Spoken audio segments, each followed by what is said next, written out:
नमस्कार, जय हिंद, वंदे मातरम। आप सभी का स्वागत अभिनंदन है टीटी फैमिली शिक्षकों के परिवार जायसवाल कोचिंग सेंटर पर, पावर्ड बाई शिक्षा ही प्रकाश है। दोस्तों, आज की क्लास में हम बात करेंगे शिक्षा मनोविज्ञान CDP class number part number 6 by Jaiswal sir. इस पार्ट में भी हम 25 महत्वपूर्ण लाजवाब क्वेश्चन करेंगे। प्रत्येक पार्ट पर नए प्रश्न होते हैं आपके सिलेबस के अकॉर्डिंग, अभी तक एग्जाम में आए हुए प्रश्नों के अकॉर्डिंग और संभावित प्रश्नों के अकॉर्डिंग, एग्जाम के सिलेबस के न्यू एग्जाम पैटर्न के अकॉर्डिंग सारे प्रश्न की बात करेंगे। और हम आपको ऑलरेडी बता चुके 1000 MCQs की ये आपकी सीरीज चल रही है, जिसमें आपका यह पार्ट नंबर 6 है और इसके पहले पार्ट नंबर 5 ऑलरेडी कंप्लीट कर चुके हैं, जिसका आई बटन पे यहाँ पे ऑलरेडी लिंक भी दे दिया गया है। प्रत्येक क्लास प्रत्येक पार्ट जो है फ्री ऑफ कॉस्ट है, क्योंकि राष्ट्र हित में टीटी फैमिली शिक्षकों का परिवार है, आपका परिवार है। चलिए शुरुआत करते हैं और जान लेते हैं 25 में से आप लोगों का फीडबैक कितना मिलता है। पहला प्रश्न आप लोगों की स्क्रीन पर है, जो कि पिछले पार्ट का यह मॉक क्वेश्चन है कि संवेग की उत्पत्ति किससे होती है? आदतों से होती है, मूल प्रवृत्तियों से होती है, शारीरिक विकास से होता है, या संप्रत्यों के निर्माण की बात करेंगे। सभी कमेंट कीजिएगा। तो संवेग की उत्पत्ति किससे होती है? सभी जानते हैं मूल प्रवृत्तियों से होती है। बी ऑप्शन यहाँ पे सही हो जाएगा। इसके बाद हमारा जो है दूसरा प्रश्न क्या पूछा जा रहा है?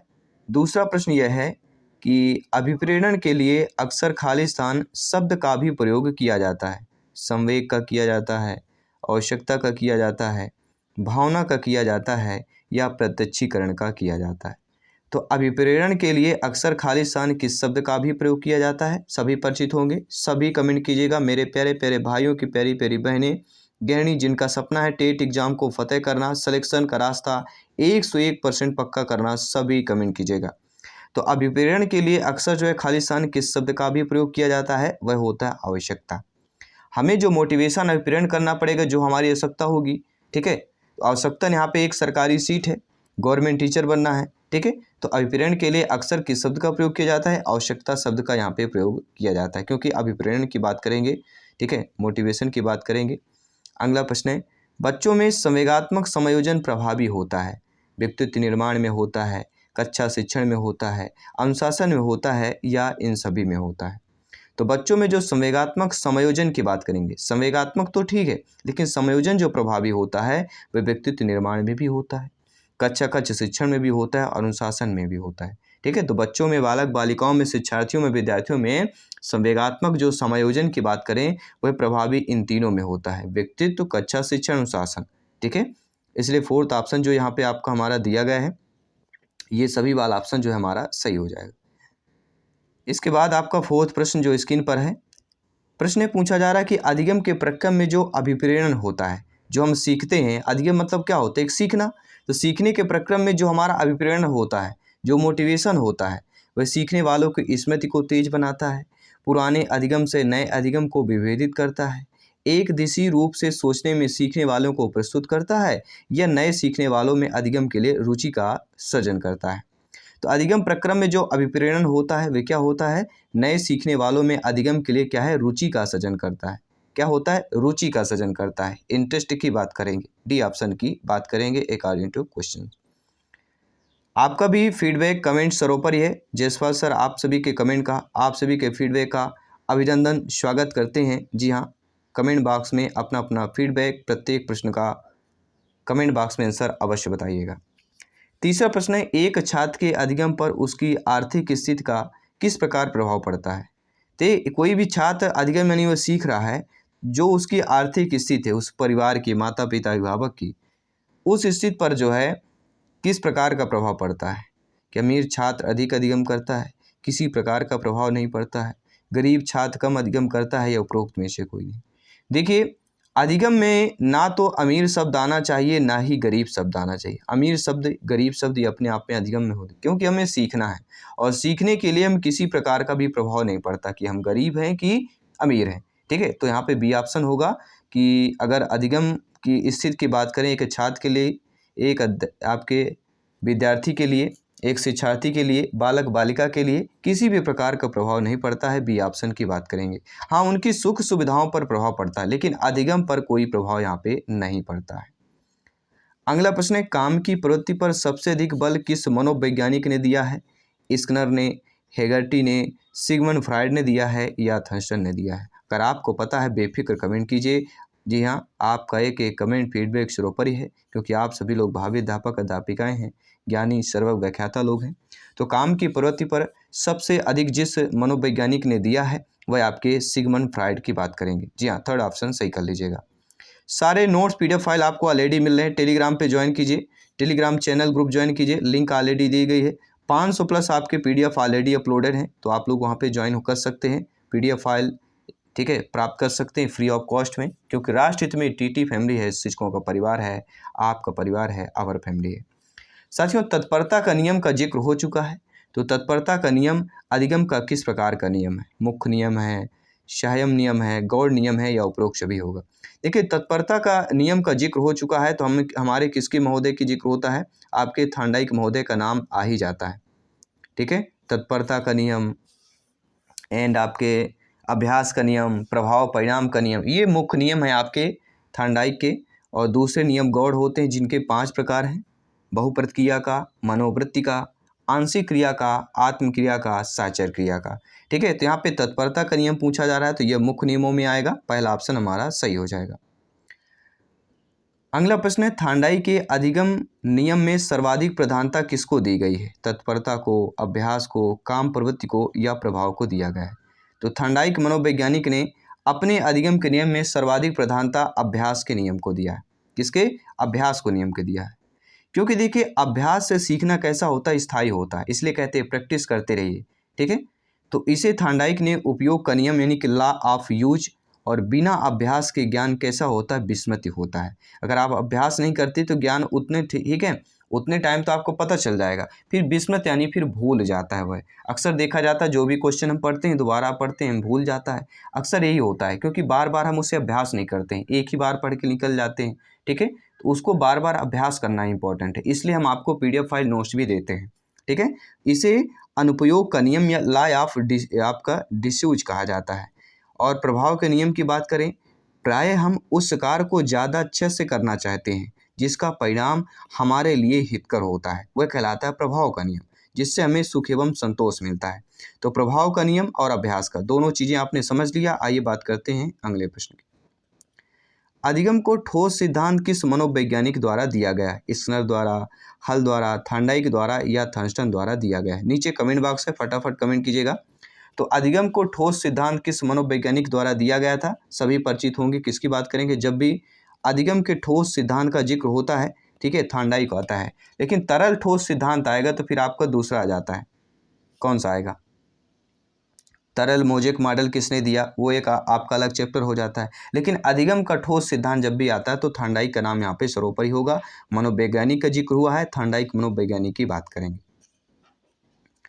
अगला, निम्नलिखित में से किसके अनुकरण से बालक जो है नया ज्ञान प्राप्त करता है? शिक्षकों के अनुकरण से, दोस्तों के अनुकरण से, माता पिता के, या उपरोक्त सभी के?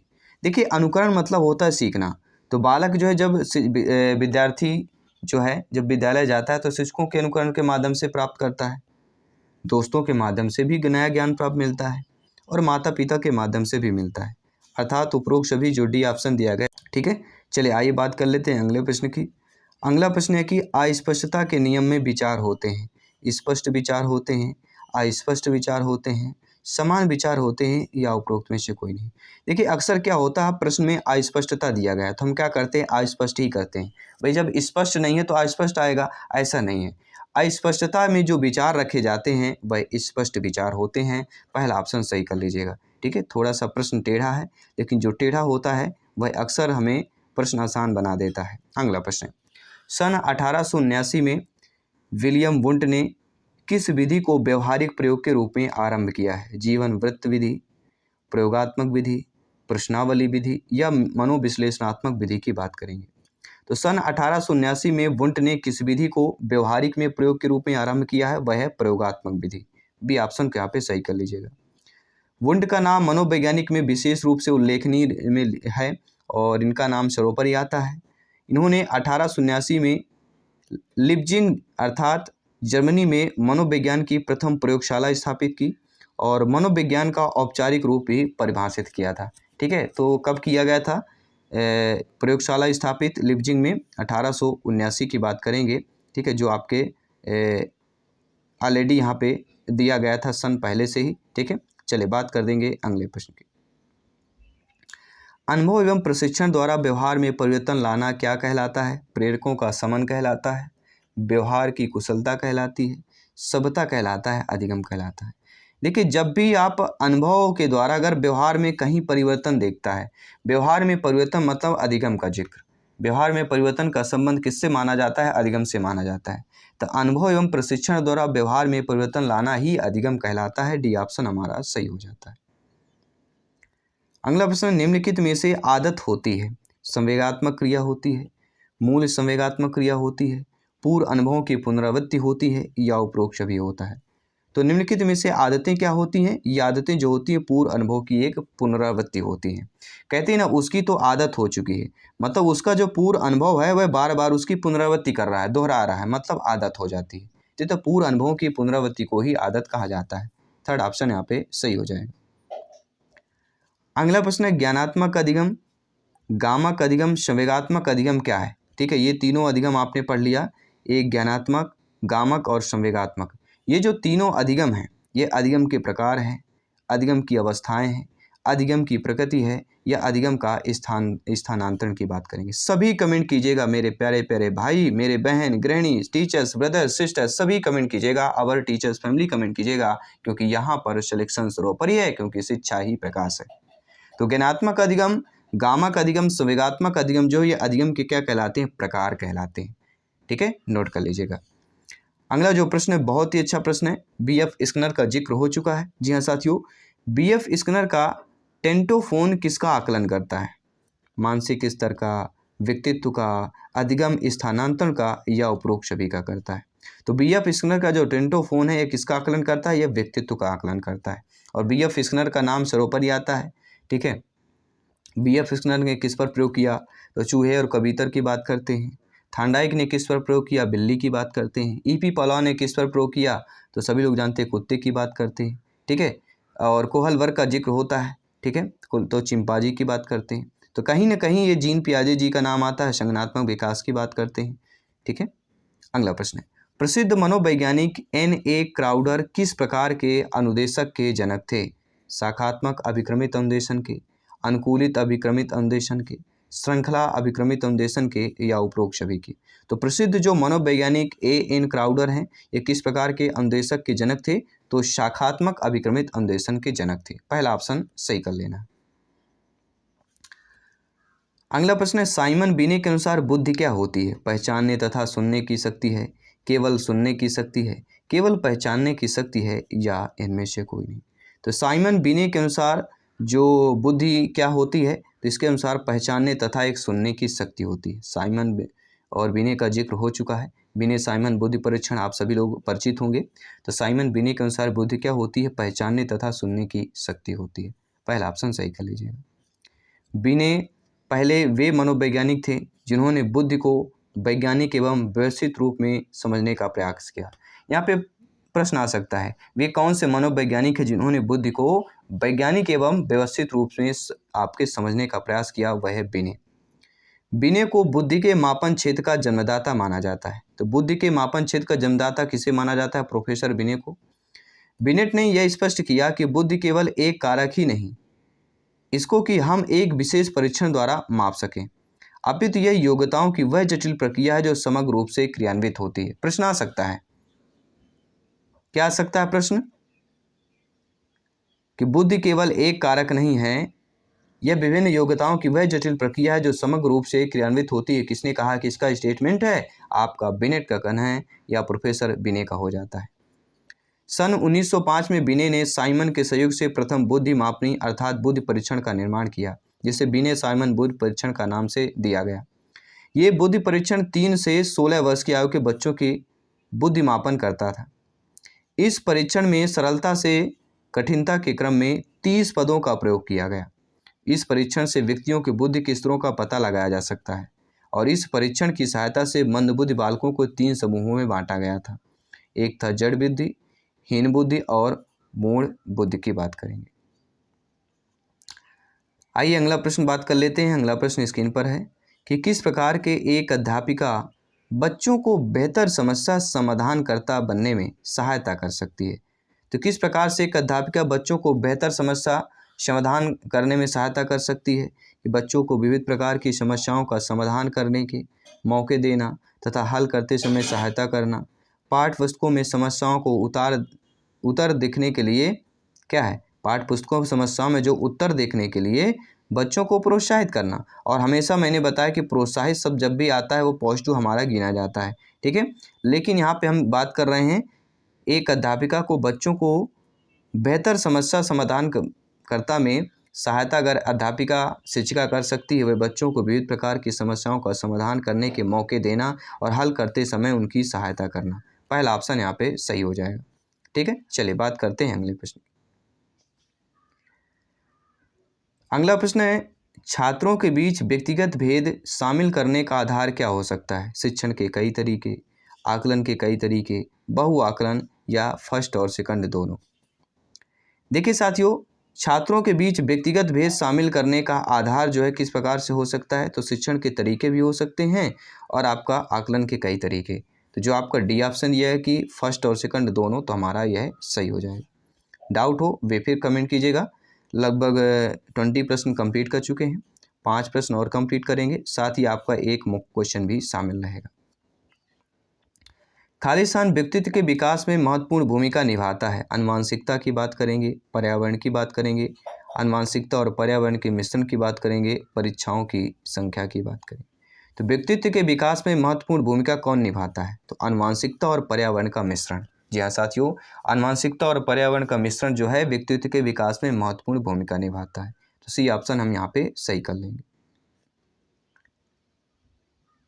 अगला जो प्रश्न है कि बाह्य अभिप्रेरणा में जो शामिल होता है, प्रशंसा और दोषारोपण, प्रतिस्पर्धा की बात करेंगे, पुरस्कार और दंड की बात करेंगे, परिणामों की ज्ञान की बात करेंगे। तो बाह्य अभिप्रेरणा का जिक्र हो गया, आंतरिक अभिप्रेरणा नहीं बात हो रही। बाह्य अभिप्रेरणा में जो शामिल होता है वह क्या क्या होता है? प्रशंसा और दोषारोपण भी होता है, प्रतिस्पर्धा भी होती है, पुरस्कार और दंड भी होता है और परिणामों का ज्ञान भी होता है। ये सारे बाह्य अभिप्रेरणा कहलाते हैं। तो यहाँ पे जो हमारा ठीक है डी ऑप्शन दिया गया है कि फर्स्ट सेकंड थर्ड फोर्थ 1 2 3 4 ये चारों हो जाएंगे आपके बाह्य अभिप्रेरणा में शामिल। अगला जो प्रश्न है कि रेवेन का प्रगतिशील सांचा अर्थात आरपीएम परीक्षण किस परीक्षण का उदाहरण है? मौखिक बुद्धि लब्धांक, संस्कृति मुक्त बुद्धि लब्धांक, गैर समूह बुद्धि लब्धांक या व्यक्तित्व की बात करेंगे। तो रेवेन का प्रगतिशील सांचा जो आरपीएम है, यह जो परीक्षण है साथियों, यह संस्कृति मुक्त बुद्धि लब्धांक परीक्षण का उदाहरण है। बी ऑप्शन यहाँ पे सही कर लीजिएगा। जब भी आरपीएम का जिक्र आता है, आरपीएम परीक्षण का जिक्र आता है, रेवेन का नाम सर्वोपरि आता है, नोट कर लीजिएगा। अगला प्रश्न है, सीखने के बारे में निम्नलिखित कथनों में से कौन सा एक सत्य दिया गया है? कि सीखना शिक्षार्थी के पूर्व ज्ञान पर आधारित नहीं होता है, तो ये तो बिल्कुल गलत हो जाएगा। सीखना एक निष्क्रिय ग्रहणशील प्रक्रिया, ये भी आपका निगेटिव है। सीखना कौशलों के संचय के समान है, संचय मतलब घटित होना, ये भी आपका गलत है। सीखने को सामाजिक क्रियाएं सुविधा देती है, बिल्कुल सही बात है। सीखने को जो है सामाजिक क्रियाएं सुविधा देती है, ये हमारा पॉजिटिव ऑप्शन है। बाकी ये निगेटिव हमारा दिया गया है। निष्क्रिय की बात करेंगे, संचय की बात करेंगे, ये निगेटिव शब्द दिए गए हैं। तो निगेटिव शब्द क्योंकि हमारा सत्यता की बात करेंगे, जब वो पॉजिटिव प्रश्न है तो पॉजिटिव ऑप्शन को चूज करेंगे, डी ऑप्शन हमारा सही हो जाएगा। और शिक्षा मनोविज्ञान का पार्ट 6 का 25वां प्रश्न, इसके बाद मॉक क्वेश्चन करेंगे। निम्नलिखित में से कौन सी एक महत्वपूर्ण गतिविधि जो बच्चों को सीखने के लिए सक्षम बनाती है? संवाद, पुरस्कार, व्याख्यान या निर्देश की बात करेंगे। तो ऐसी महत्वपूर्ण गतिविधि जो बच्चों के सीखने को सक्षम बनाती हो, वही हमारा क्या कहलाता है? संवाद। जी हाँ, संवाद एक महत्वपूर्ण ऐसी गतिविधि है जो बच्चों को सीखने के लिए सक्षम बनाती है। पहला ऑप्शन सही हो जाएगा। और आज के पार्ट का जो मॉक क्वेश्चन है कि स्किनर के अनुसार जो है भाषा की अवाप्ति होती है अनुकरण द्वारा, संज्ञानात्मक प्रतिनिधित्व द्वारा, उद्दीपक अनुक्रिया प्रतिमान द्वारा या क्लास की अनुबंधन द्वारा होती है। सभी कमेंट करके बताइएगा कि स्किनर के अनुसार जो भाषा की अवधि किस प्रकार से होती है। और साथ ही साथ 25 में से आप लोगों ने कितना फीडबैक किया, आप लोगों ने कितना स्कोर, नीचे कमेंट बॉक्स में अवश्य बताइएगा। मैं आपके साथ जसपाल सर जल्द मिलता हूँ आपकी अगली क्लास पर। सभी मित्रों को जय हिंद, वंदे मातरम, धन्यवाद सभी का।